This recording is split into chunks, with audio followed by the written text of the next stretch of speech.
আসসালামু আলাইকুম এভরিওয়ান, বন্ধুরা কেমন আছো? আমি তো আলহামদুলিল্লাহ ভালো আছি। আবার আজকে একটা নতুন ভিডিও নিয়ে চলে আসলাম। যাক, ভিডিওটি বলা শুরু করা যাক।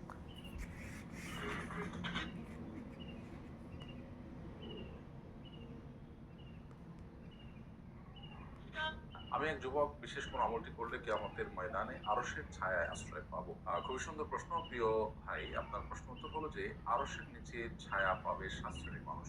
এ সম্পর্কে সহিহ বুখারীতে আবু হুরায়রা রাদিয়াল্লাহু তাআলা বর্ণিত হাদিস নবী সাল্লাল্লাহু আলাইহি ওয়াসাল্লাম বলেছেন, সাবআতুন যুযিল্লুহুমুল্লাহু ফি যিল্লিহি ইয়াওমা লা যিল্লা ইল্লা যিল্লুহু। 7 শ্রেণীর মানুষ, তারা কিয়ামতের ভয়াবহতম দিনে আল্লাহর আরশের নিচে ছায়া লাভ করবে, যখন আল্লাহর ছায়া ছাড়া কারোর ছায়া থাকবে না। অর্থাৎ আরশের ছায়া ছাড়া কোনো ছায়া থাকবে না। সেজন্য এই কঠিনতম দিনে এই ছায়া লাভ করার জন্য আমাদের সর্বোচ্চ চেষ্টা করা উচিত এবং প্রতিযোগিতায় লিপ্ত হওয়া উচিত। তরুণদের জন্য এর মধ্যে দুটি আইটেমকে আমরা আলাদা করে বলতে পারি। একটি সম্পর্কে নবী সাল্লাল্লাহু আলাইহি ওয়াসাল্লাম বলেছেন, ওয়াশাবুন নাশা ফি ইবাদাতিল্লাহ, যে যুবক আল্লাহর ইবাদতের মধ্যে বেড়ে উঠেছে, নেক আমল করতে করতে জীবন পার করেছে, তারুণ্যের সময়টা পার করেছে, সেই যুবক যৌবনে ইবাদতে মগ্ন থাকার যুবক তিনি মূলত এই সৌভাগ্যবান মানুষের অন্তর্ভুক্ত হবেন। আর আরেকজন হলেন ওয়ারাজুলুন তলাবাতহু ইমরাতুন যাতু মানসিবিন ওয়া জামাল, যেই পুরুষকে কোন সুন্দরী এবং সম্ভ্রান্ত নারী হারাম কাজে অফার করেছে এবং সেই আল্লাহর ভয়ে সেটাকে ডিনাই করেছে, অস্বীকার করেছে এবং হালাল সম্পর্ককে হা বলেছে। তো এইরকম মানুষ, এটাও তরুণদের জন্য আমরা বলতে পারি। তাহলে এই তরুণদের জন্য দুটি আইটেম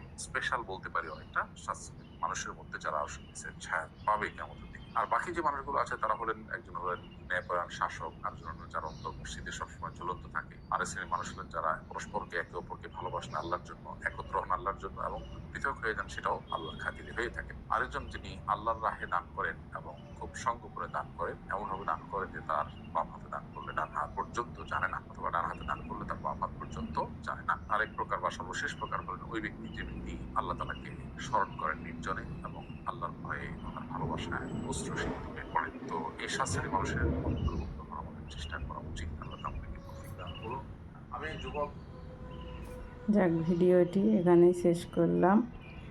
যদি তোমাদের ভালো লাগে, শেয়ার, কমেন্ট, লাইক করে জানাবে। আর আমার চ্যানেলে নতুন হলে সাবস্ক্রাইব করে দেবে। পরের ভিডিওতে আবার আসবো ইনশাআল্লাহ।